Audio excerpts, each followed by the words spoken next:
Today is a very important day. We are going to interview or discuss the next police election. The candidates will be here on stage. We have 3 nominees today, and the 3 of them are here. So I'm going to talk with them, a very chill conversation on their views about the DAO, about the council, about the future of Star Atlas, the economy, and everything more related to our ecosystem, which is very important. This might be the DAO election that will move us through a new phase of the bull market, God willing. Um, I want to. I'm feeling happy. I'm feeling happy. I'm feeling excited. We are progressing well. The market is giving signs of a possible recovery. So let's enjoy our day. Let's talk about Star Atlas, and let's welcome to the stage the dark horse of Star Atlas, Mr. Swagger. Yeah. Good morning. Good morning. How are you? How are you doing, Michael? Yeah, good, man. I'm good. How are you? I'm fantastic.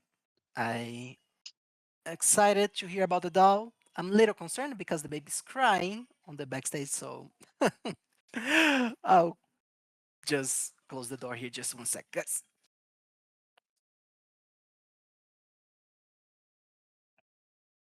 Sorry, I'm back. Did someone cancel my GIF? What is this? What happened with your gift? It's not working?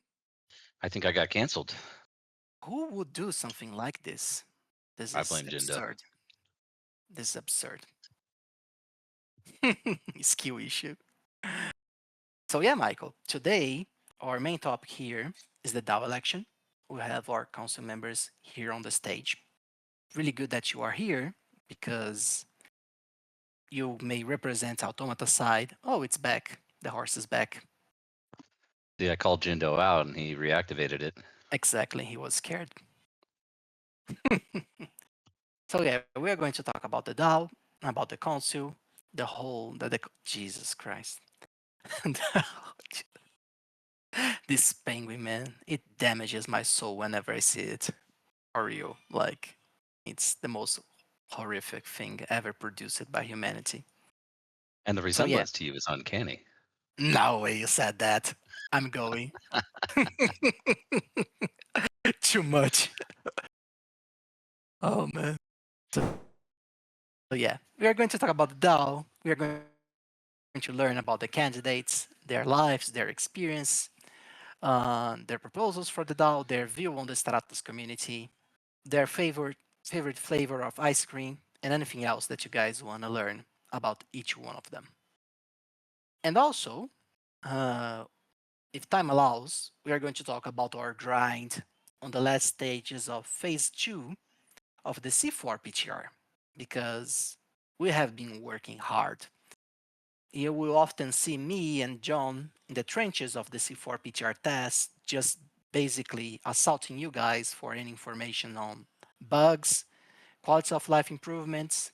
And on the other side, Michael is with the whip, making sure that we are meeting the goals for the start of phase 3. So there is a lot going on, a lot to discuss, and Michael will surely have interesting insights on this whole process. So we are 5 minutes on the show. I think mostly everyone is here, and maybe we can start bringing our council candidates upstage. Guys, raise your hands. I'd love to have all of you here.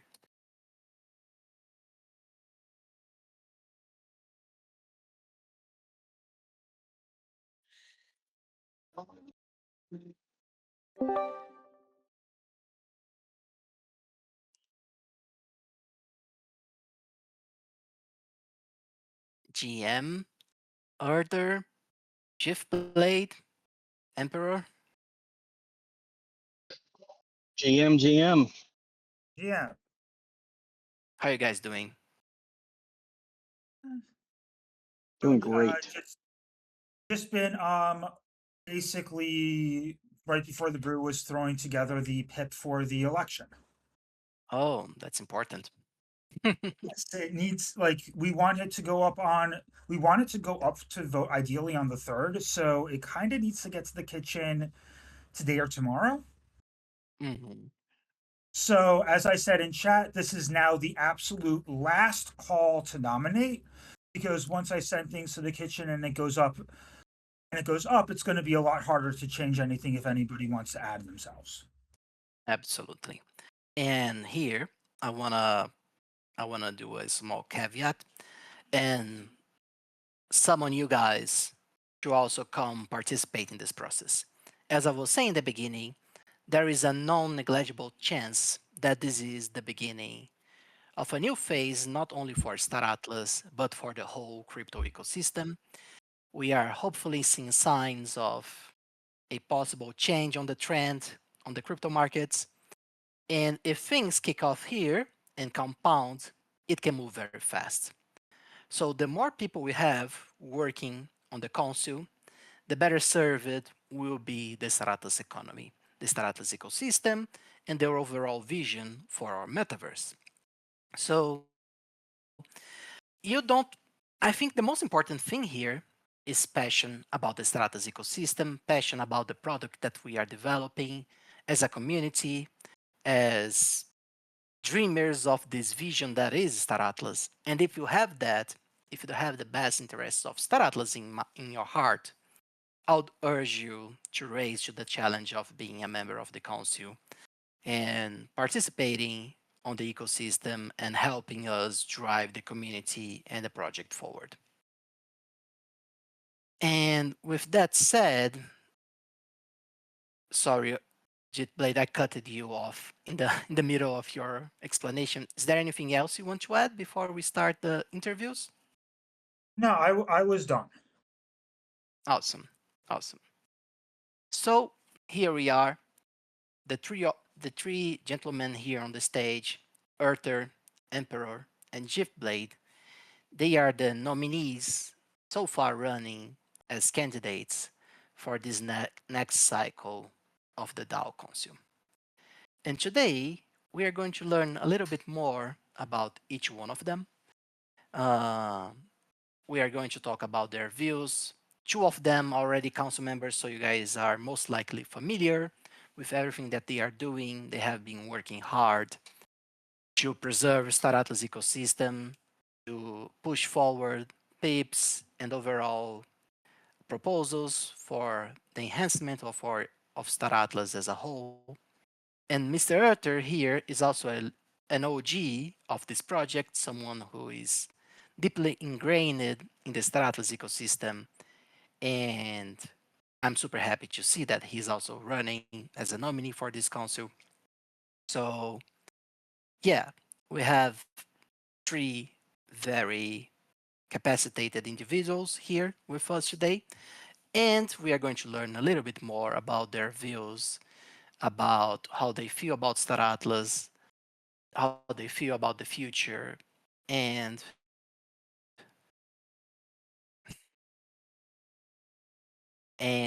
sorry, I was replying for someone who's running late on this brew here today. He'll be joining us soon. But yeah, I'm eager to learn more about you guys. So, who wants to start? Who wants to be the first to share a little bit about themselves and their view about Star Atlas to the wider community? I can go first. That way you guys can learn from my mistakes from when I screw up. So, Nah, Emperor. GM, my friend, how are you doing? good morning. Doing great. Just sitting on a job site. So hopefully it doesn't get too loud with anybody making noise. But I'm doing great today. Thanks for having us on. This is interesting. No, go on, Yeah. sure. No. I don't mind sharing some personal stuff. I'm a real estate developer, a general contractor. I love the. Hold on. I gotta ignore this call. Um, I love the idea of a decentralized autonomous organization with my real estate stuff. You know, you have HOAs and things like that, and That's one of the things that intrigues me, especially with this international community that we have. And we have, I don't know if you guys know this or not, but we have some interesting personalities in this community. So it's really fun to be a part of, creating that community and solving problems. I'm a natural problem solver, mediator type guy. And I've loved Star Atlas from the start. I came on, Swags, you were on the Paul Barron show, and that's where I saw you. I missed the posters, but I have several ships, and almost all of them I bought at VWAP, or I did buy a few above VWAP. So that's how long I've been here. I don't have a guild affiliation, so I'm a lone wolf. And one of the other things I like is at this point where we're at is iterating. Let's break some stuff now before like a ton of eyeballs are on us. I like coming up with the processes and working through that. And I think SAC 2 and SAC 3, we've really laid the groundwork to work through some of those. And my vision for SAC 4 is to continue to do some of that. Currently, there's not a lot of pips in the pipeline. In fact, there's only one, and it's ours. A shameless plug for our pip. It's in Pip Ideas, a council dashboard. But when we have this downtime, when there's not a bunch of community pips, we have the opportunity to potentially iterate on how some of these future processes could work. So that's what I'm excited about for SAC 4.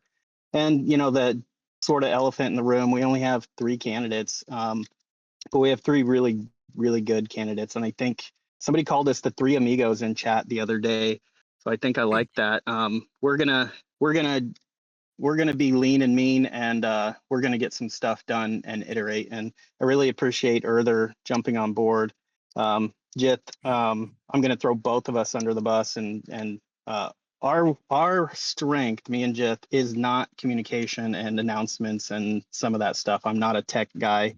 I know enough to not get a video recorded, but attempt it. So it'll be nice having Erther on board. So that's my spiel. Man, thank you first of all, Arthur, for your spiel. You touched many interesting points that I'd love to dive in a little bit. And the first one would be touching on your background on processes and etc. How do you feel about the current PEEP process overall, the limitations you touched on SAC 4? Could you spend a little bit on that? How do you feel about the structure we have now, and where do you see we could change or improve in the overall Star Atlas ecosystem, especially in the council processes? Yeah, that's a good question.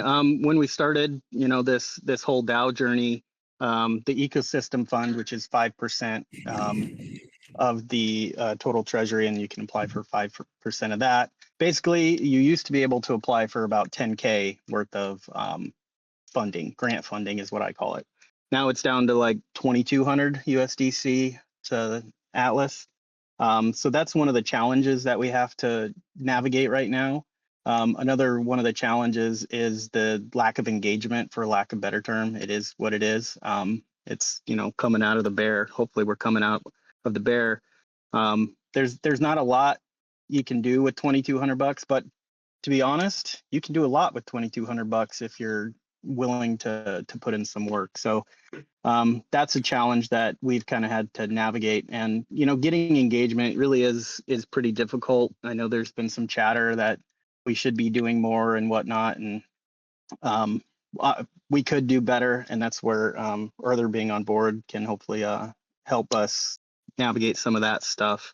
But I think overall, it's pretty amazing. Thank you, Swags and team, that we're one of the few projects still in existence, and that's due to Michael's leadership, making hard decisions and whatnot. But yeah, we're gonna trudge through this trench that we're in and do what we can to get more engagement, and then keep iterating processes. So challenges, but they can be overcome, and we can use them as tools. We can learn from a lot of this stuff. So. Yeah, you also touched something very important, the Stratus community, like the core of the community. You guys here, your guilds, the members who are here every day, we make up for a very strong core of a community. Like people grinding the PTR, playing through bugs, sometimes getting mad, but seeing that we are trying to be as quick as possible to fix stuff, to improve the game, to make everything moving forward. And my question here is how do you guys feel that we can get more people engaged with the DAO ecosystem, like to participate in the community, to maybe start new projects, new decks? Um, you think it's a matter of incentives, or it's a matter of process, or is a matter of us as a team trying to lead them on this front? And this question is open to all the candidates, all the nominees. If you guys want to chime in, feel free to do so. All right, I think I'll chime in here.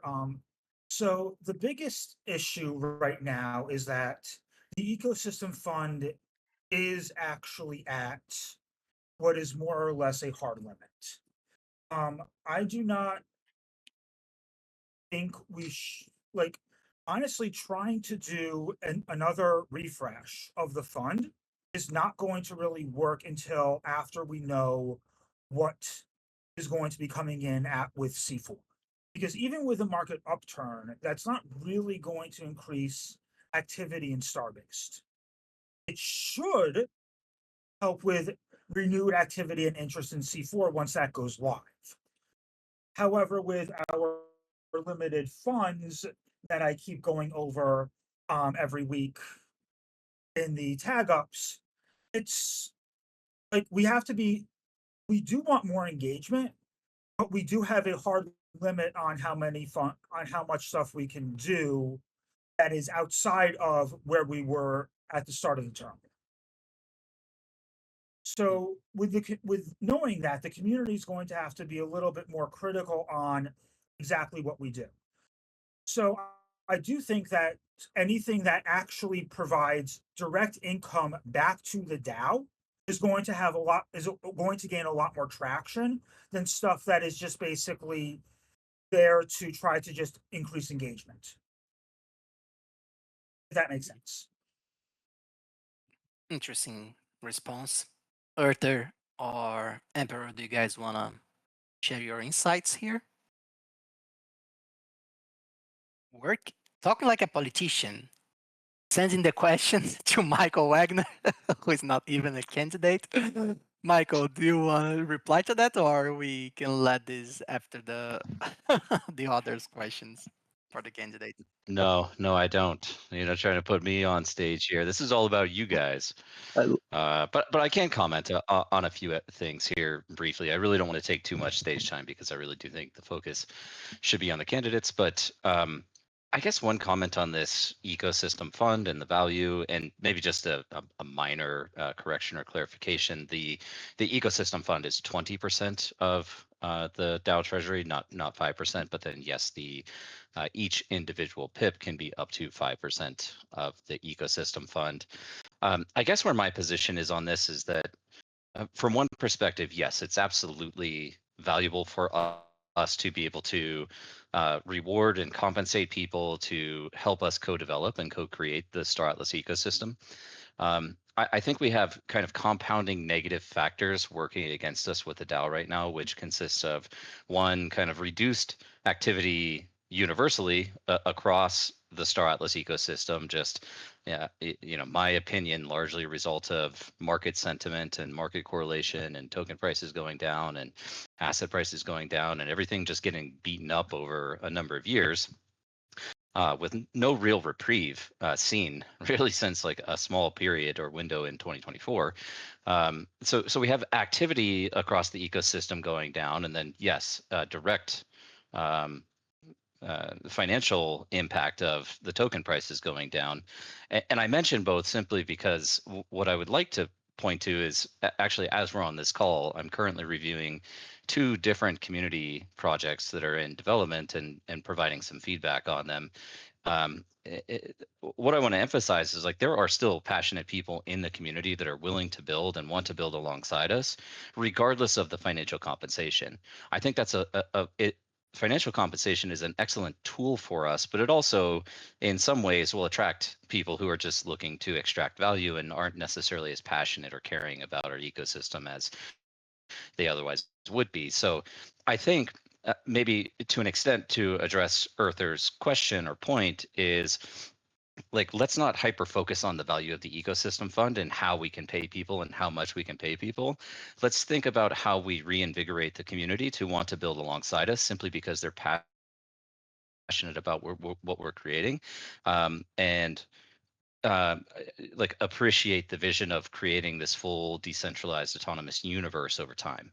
So if from what I'm hearing, and pretty much everyone that's on stage right now has made a comment about it, is that the ecosystem fund value and the value per pip being so low makes it difficult to compensate people. I think we can take an alternative approach, which again is just trying to reach out and get people to create and build and develop alongside us without having to focus so much on how much we can pay them. In terms of the state of the DAO, yeah, I don't know if I want to kind of reapproach this topic, but obviously the PIP that we submitted for reimbursement of previous expenses in establishing the DAO and the foundation was quite a controversial one. That had a big net negative impact to the DAO treasury, naturally. But it also raised this conversation of like, should the DAO even exist right now? Should it be around right now? Sure, there's zero engineering fold up, and I touched on this as Bruce. I'll go in and establish that was we research on where we in-house legal counsel sources that are not. I could reach out to Dan and I do chat occasionally, but it's not something that I had previously not want to cost source information to me to decide how to restart the DAO, as well as conditions around landscape. Currently, we're in a more favorable regulatory environment than we've ever been in crypto in the so that feels pretty good, but we don't know how things change in 2 years. So my point is, it's absolutely essential and imperative to me that the DAO continue in its current state. And from my perspective, even if the DAO is not accomplishing a lot, or if we don't have a lot of activity, what's most important to me is that we're able to nurse this along. And so I'm grateful to the 3 candidates that are on stage for continuing to donate and contribute their time in a non-paid capacity to participate in building this vision out and guiding the DAO. And even if this being considered or necessarily happening, the patient is meaningful, and taking that burden, and I guess that's really I don't have big ambitions or big goals for the DAO right now. We're kind of against the wall. We're aggressively and could do next year. We really need to focus the team and company's energy on building that product and getting it released. And so, again, grateful to the people on stage, and whatever we can achieve with the DAO is a net positive. Yeah, and I want to chime in here real quick. One of the reasons the current council for sure talks about the ecosystem fund limit and the funding. Most people surprisingly don't realize that that's all that the council really and the DAO as it stands has say over, if you will. So it is one thing that we concentrate on and talk about so much is the ecosystem fund. But I did want to address something in response to your question, Jose. One of the things I personally do is when somebody has an idea or a draft, I end up in DMs with almost everybody, and it's not the easiest thing. This community can be kind of brutal sometimes. So I personally try to calm them down, say, hey, don't be taking stuff personal, because if you do put yourself out there, you're putting yourself out there, and you can get responses that are positive and responses that are negative. So I personally try to reach out and, calm the waters and say, hey, keep persevering. This is not the easiest thing in the world, but you can do it. And the council in general, our PIP reviews, we give them a lot of feedback and we try our hardest to help them move their PIP forward and to encourage them. So that is something that the council can do and is doing, which is really important. You know, just fostering that attitude of, you know, perseverance. So. No, I agree 1000% with what you said and with what Michael said as well. Right now, we don't have the resources to spare on directly supporting the DAO as we would like. That's the honest truth. We need to be focused on the product side. But at the same time, the DAO, the spirit of the DAO, the ethos of this project, which is decentralization, which is the vision of co-creating the metaverse and etc. This is literally the heart of everything that we do. And I agree with Michael here that the DAO, the existence of the DAO, it's super important. And even if we can't get as much as we wanted accomplished in the short term, this can't die because this is like, I don't know, the heart of the very soul of Star Atlas here. And you guys being here, you guys supporting the DAO, you guys supporting Pips and etc. It is super important to keep this going, keep this moving. And I also would like to agree with Michael on another point, which was that maybe money is not the right, let's say, incentive at this moment. At least the induction of monetary incentives may not be the right approach as of this moment. Maybe we as Automata, we also could think of other ways to incentivize participation in the ecosystem. This is something that we need to discuss internally. But also here, like, this is something that I would actually like to hear what the candidates think about. How we could help engage everyone in this shared vision of what Star Atlas is to be. Because we still have strong guilds, we still have people who believes in this vision. How we can bring more people to this ecosystem? Is it only a matter of money? Or is there other things that we could do as a community, as members of the DAO, as the team, to help spread the vision of Star Atlas and get more people more involved in the DAO? And any candidate, please feel free to chime in here. Well, go ahead, Erther. Yeah, and don't worry, Jose. I've got some ideas that I'll be annoying Swags with. I'm not going to take Lanzer's spot in the in the bugging Swags area, but I've got some ideas that another pet project or two that I want to focus on in SAC 4. So to be announced. Very interesting. All right, I'll chime in. So the advantage of anything that does not include any financial compensation is that we don't even need to do a PIP for it. It can be submitted to PIP ideas in order to gain traction and to let us know about what's going on. But if you want to do something that's just basically free, there's no need to even go through the entire PIP process. You can just do it. That said, on another note, we have a good solid 2 years of runway on the DAO as far as the current Atlas Valley. So we're not really in danger of losing the DAO. We just don't have the money to fund things. We don't have the money to just fund things right now. That's it. Everything else is fine.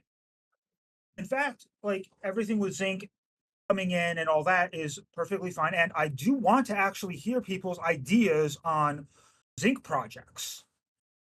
I actually have a few of my own that I've been holding off on that I will probably start pushing forward once I get in a better position to do that myself. That's pretty interesting. And this opens another front of conversation. The whole of the DAO Council linked with Zinc activity, which I think could be something huge to bring people to the Zinc ecosystem. Maybe Michael can talk a little bit about ideas on how we are envisioning partnerships, maybe the whole of, not to put you on the spot, Michael, but on how the Star Atlas ecosystem will change with the introduction of Zinc. How will you envision this new blockchain or new home? We onboard new people. The DAO is going to have a very significant cut of the Zinc airdrop, and etc. This could be used to leverage some incentives from the DAO side, right, Michael? Potentially, it'll be another capital resource. From my perspective, though, it is pretty important to distinguish between, Zinc as a product and sub-entity of Automata and Star Atlas. And obviously, there's a lot of crossover right now and commingling because we're building both product lines. But ultimately, they are intended to diverge and have independent teams working on them and building on them. Now, the DAO is not receiving a part of the airdrop, so to speak, but the DAO is receiving that 5% of the total token supply as part of kind of the minting and Genesis event, right? So the DAO will be bootstrapped with 5% of Zinc token supply, will be operating a validator on behalf of the DAO. There are some questions that were raised by the community on that, by the way, with respect to cost and reimbursement, and I think those should be addressed at some point, not right now, but nevertheless, the intention is to have the DAO running its own validator. The community, I imagine, will be staking much of their airdrop themselves to the DAO validator, increasing its stake weight on the network and therefore increasing the proportional share of total transaction fees and network inflation subsidy, which is really a really strong way to continue to build up a balance of Zinc. Now, at that point, the DAO is free to do largely whatever it wants with that token supply, and we should probably figure out if Zinc gets added to the ecosystem fund or not. But at a minimum, where I think it has a strong potential positive impact on the community is as a way to subsidize player transaction fees on the network. And there's a lot of different ways that could be implemented and how you determine like share of the fees that are covered. And I don't want to go down that rabbit hole because I have a lot of thoughts on it, and again, a lot of different potential ways that could be implemented. But I think just baseline, if the DAO were able to cover some portion of user transaction costs on the Zinc network, that naturally leads to net higher margins for players, and we know that there's a strong the financial incentive is one of the biggest drivers of user acquisition and daily active users for us at this time. And so if we can increase margins, if we can make players more profitable, it creates more demand for the tokens and more demand for the game assets, more players in the game, more economic activity, higher GDP. This all drives more value back into the DAO, as more activity and higher GDP means higher taxation and capture of fees that go to the DAO. So there is a strong symbiosis between Zinc and Star Atlas, particularly just through this this allocation that we're setting aside. But ultimately, the goal is to have independent team building Zinc, recruiting other projects, and building out a robust ecosystem and a true, genuine L1 that people want to build on. Very cool. Any of the candidates want to chime in on Michael's response?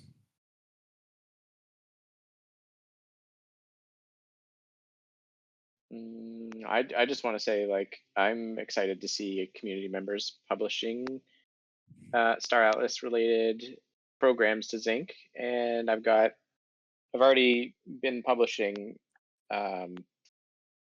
programs myself just to see how that process goes and to see to document that so that that can be something we add to our community facing toolkit, our open source tools.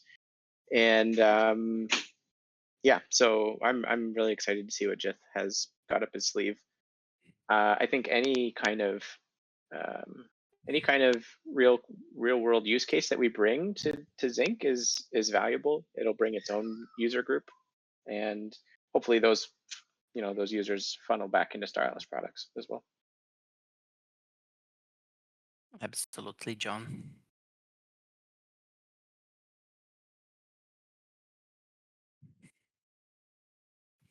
I think we went through some very interesting topics so far.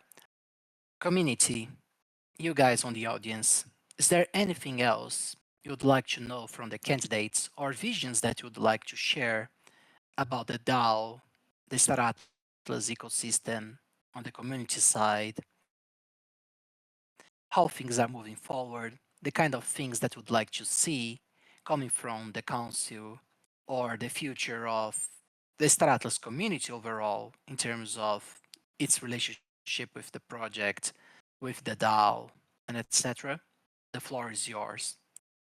Otherwise, we'll thank the candidates and move on to talk about the latest developments on C4.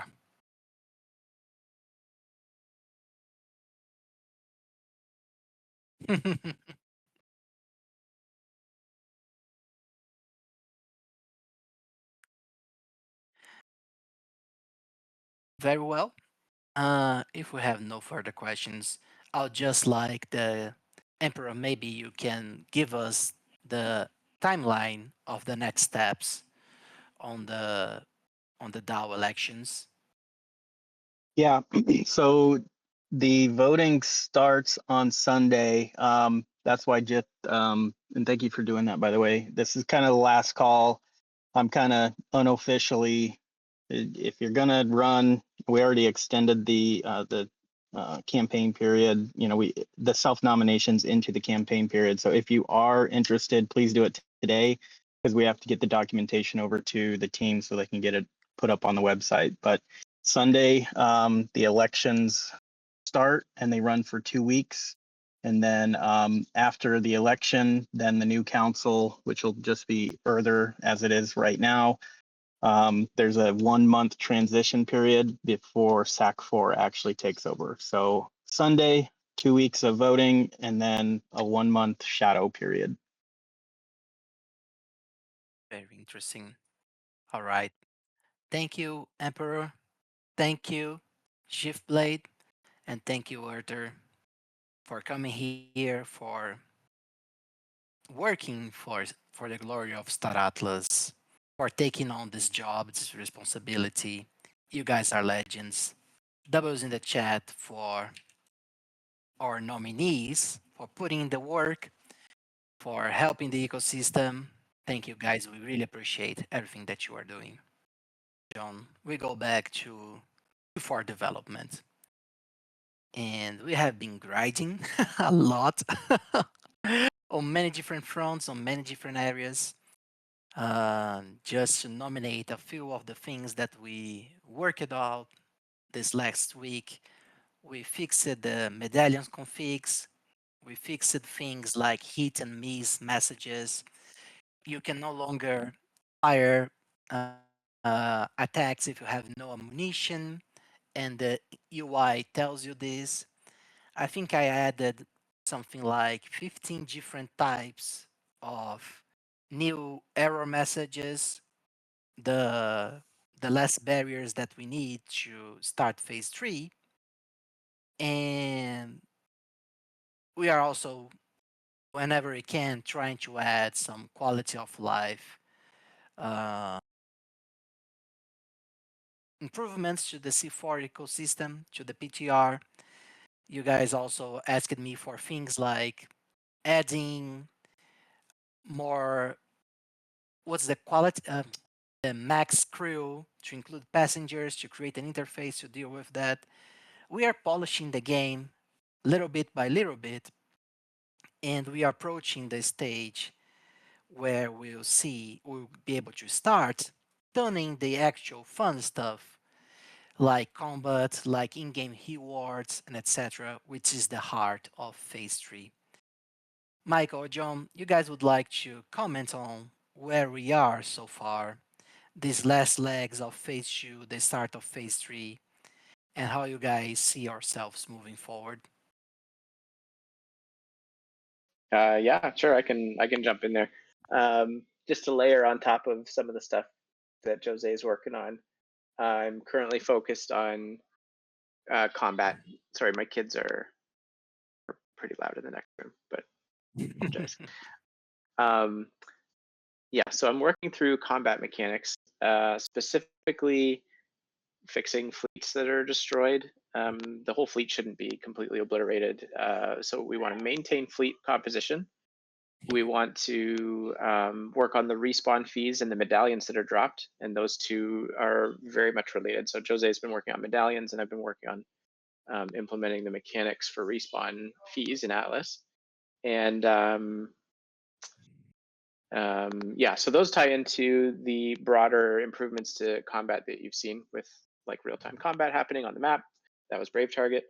I'm also working on some bugs that Shadow Moon found and reported today, and those were like maximum council rank players were having their transactions fail because they were becoming too big. So I'm building in a self-healing thing in the UI that that identifies that situation and fixes it rather than having to manually go do it. We're enabling safe zone combat for starbases that are trapped within a safe zone when it flips. So we had a discussion yesterday about how much combat to enable in the safe zone and what type, and so we landed on if you have a starbase that's orphaned inside of a safe zone because another faction took it around you, that other faction will be able to come and attack the starbase and flip it. The starbase will defend like in its regular way. And then if you had a fleet that's also trapped inside of a safe zone, you have the option to move it out, but you can't move to other areas in the safe zone because inside safe zone movement is blocked. And enemy players will be able to attack you if you're stranded there until you leave, and your fleet will respond, but you can't like outright attack other players in the safe zone. So we worked through all those details, and now I'm building out those PRs. And then another thing that came up, I had a discussion going yesterday about different damage types, and realized that the EMP damage type was just acting like any other kinetic damage. And so I have a change that's coming here that changes EMP weapons so that they drain attack power rather than attacking the player's shields. So that'll be a cool addition to your fleet, having EMP damage. So those are the types of things that we're working through right now. And we've got a million things on the go, and they're all moving quickly. And so you should start to see these changes trickle out this week.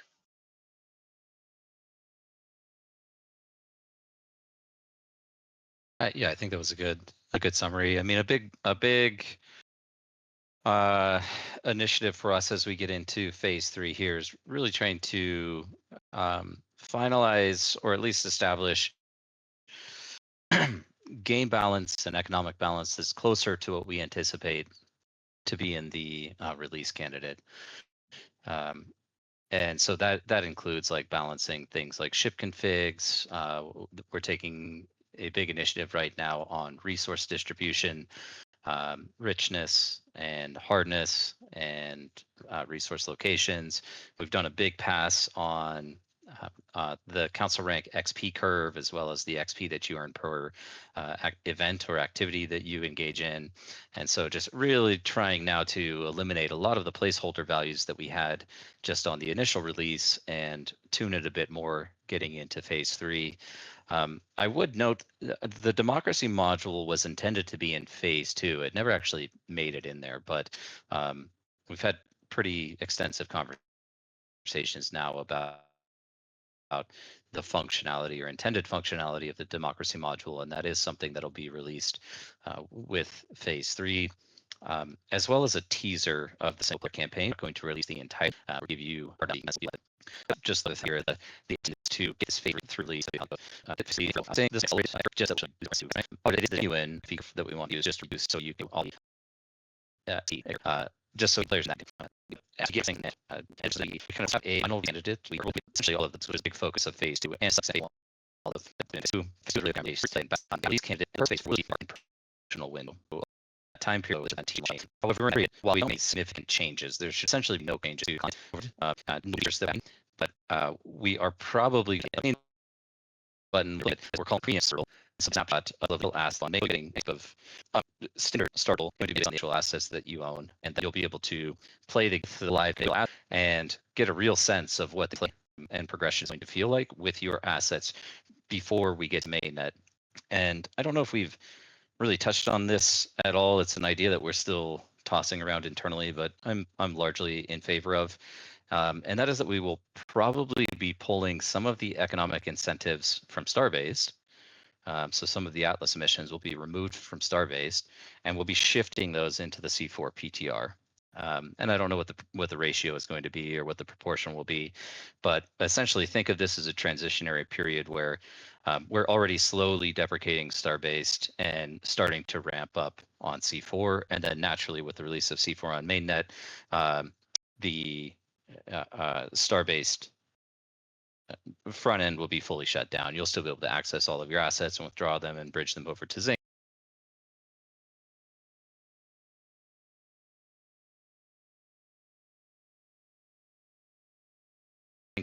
But the front end will be shut down and all economic incentives will be shut off at that time. So that's the general roadmap without putting any hard or definitive dates around it. But, roughly we're looking at 30 days per phase, and then, probably a 30 to 45 day window for marketing and promotion on the lead up to mainnet release.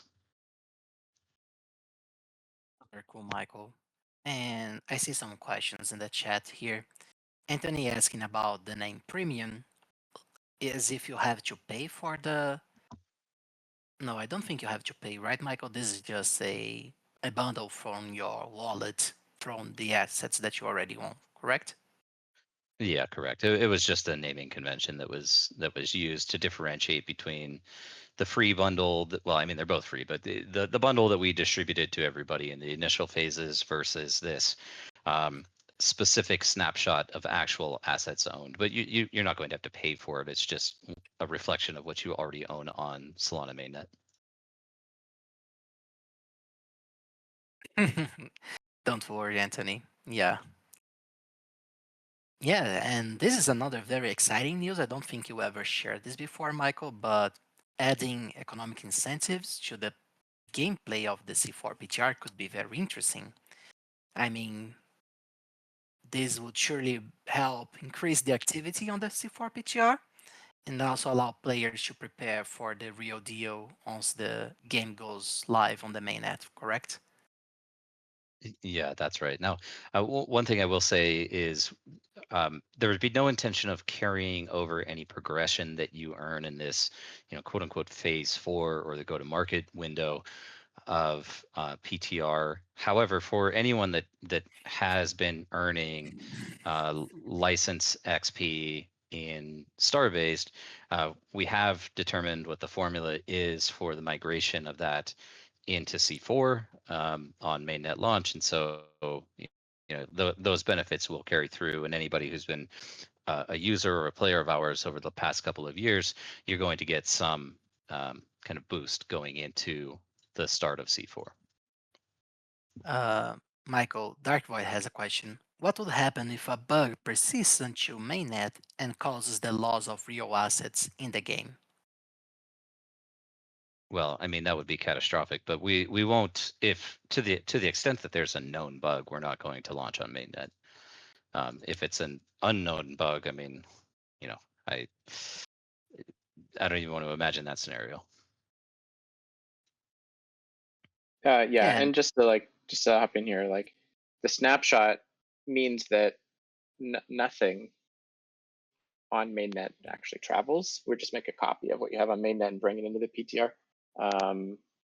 The Zinc mainnet requires a bridge, and that bridge needs to be battle tested, and that brings your assets into an escrow account and then creates a copy of it on the other side that can be used in Zinc.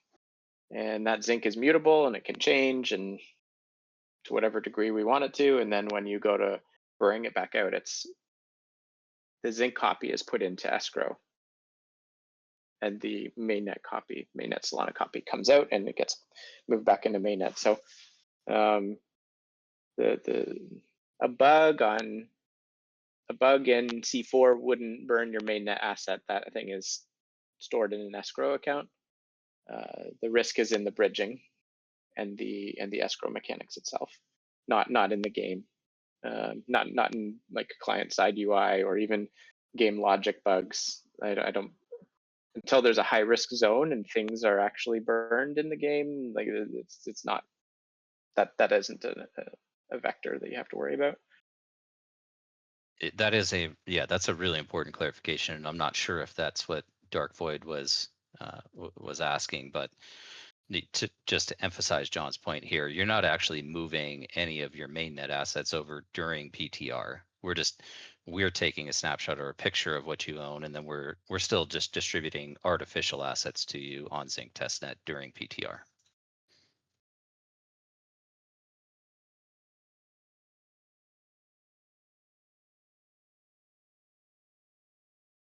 Michael Crash has a question. Have you considered reducing the emission of Atlas? Perhaps limiting the quantity based on the number of players? That's kind of off topic for today, but this is something that I've discussed extensively with people internally, as well as to some extent with the Econ Vantara. I am of the very, very strong opinion that Atlas emissions or inflation is not a negative contributor to token price whatsoever. We have a very high correlation with the macro market, so a high beta, some 99.5% beta to macro, which means that if the cryptos market is going up, our tokens are generally going up as well. If the crypto market is going down, our tokens are generally going down.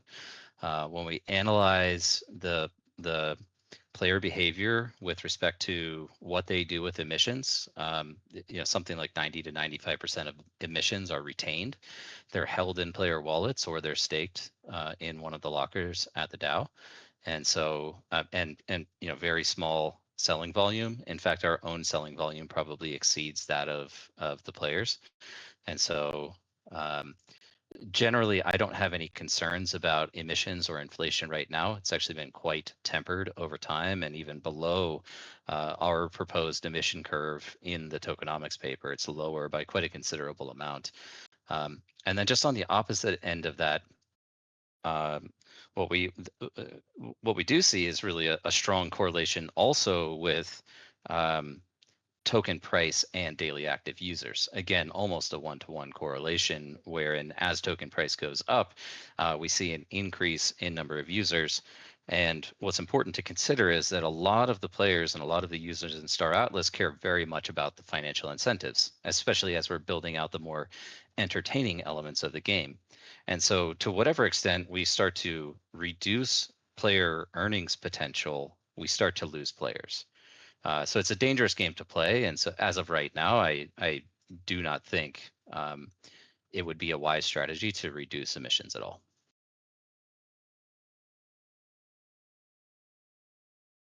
Very interesting, Michael.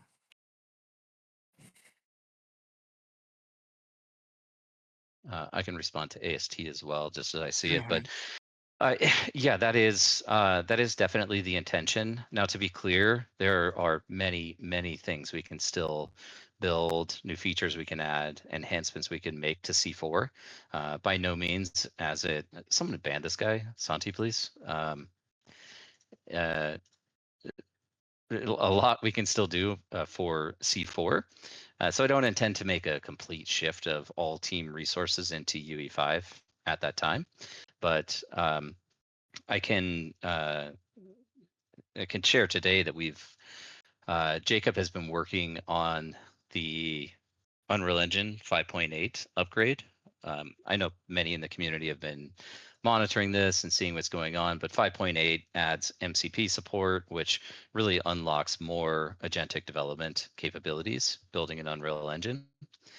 We already do use Unreal Engine, agents for building in some limited capacity in UE today, but the 5.8 unlock is a big one, and that we should be done with the upgrade today or maybe tomorrow,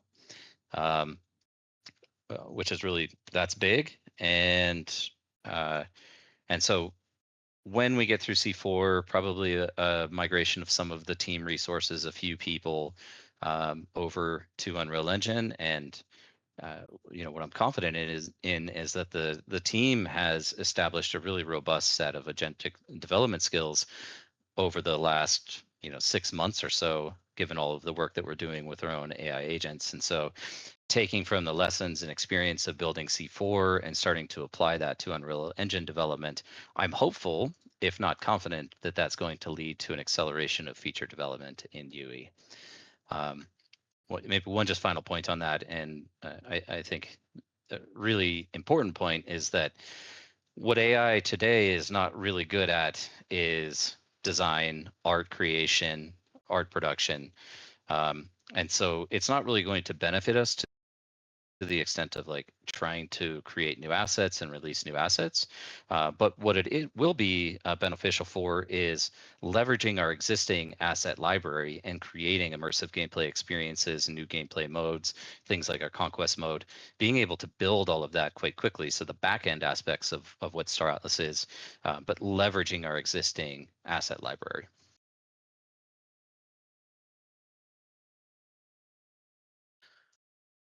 Thank you, Michael, for the insights. Maybe we answer a last one for NDR, Michael. Yeah, I mean the locker addendums are very much on my mind. And this is why I'm also placing a very big emphasis on the democracy module. I think everybody listening in is probably well aware, but the democracy module adds a regional governance system that helps define the fees at local markets at any tier 5 Starbase after the democracy module is installed. And so this creates a new revenue distribution system for players in the game based on their total PvP and based on how they delegate that and where they have their diplomats. Now that's just one side, but that adds a lot of utility to Polis. And then on the other end, with a lot of with some of these other new types of fees and new systems like respawn fees that will exist in C4, we can start to layer in additional benefits and advantages for having a higher Atlas locker tier as well. And so I think that those are going to be relatively light lifts for us to get in, but it's not the focus for today. Really, getting the game product out is the most important thing. But I do think we can come back in shortly after the release of C4 on mainnet and start to build out those Atlas locker incentives as well.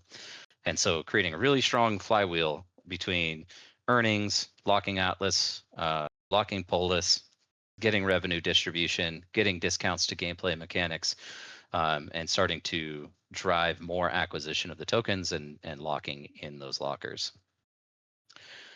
Maybe I should, as we close out here, maybe I should just leak one detail of what we've come up with for council rank progression costs. So those aren't added into the game right now, but on C4 mainnet, and actually I think for this phase 3 we're going to have it in there. But your council rank will cost 350 Atlas per council rank point that you research. I think there's 216 council rank points in total that you can earn, and that would add up to something like 86,000 Atlas in total to max out your character.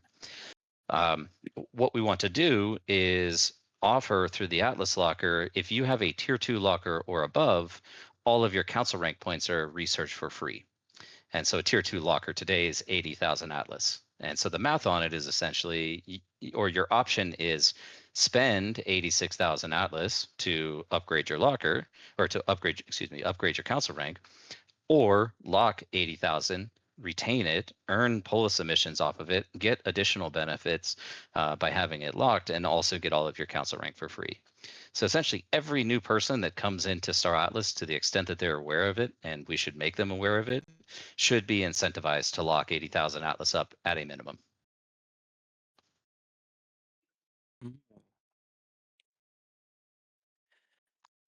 Yes, I agree with you, chat. That's a win. I love it as well. Guys, we already passed the hour. And add Atlas Locker to the game. Sure. I think that's very, very fair. And I think Mike already took enough questions. We need to leave some stuff for the next brew. So yeah, I think this is a good moment to close the chat. As always, thank you guys for joining us at the Atlas Brew. Always a pleasure to talk with the community, to work on improving our ecosystem, our relationship with you guys, and overall to co-develop the universe of Star Atlas. Michael and John, always a pleasure to be with you. Thank you for joining this episode once more, and let's keep building. Back to the dungeon. Yeah, thank you guys. Thanks everyone. Back to work. See you guys. See ya. Bye.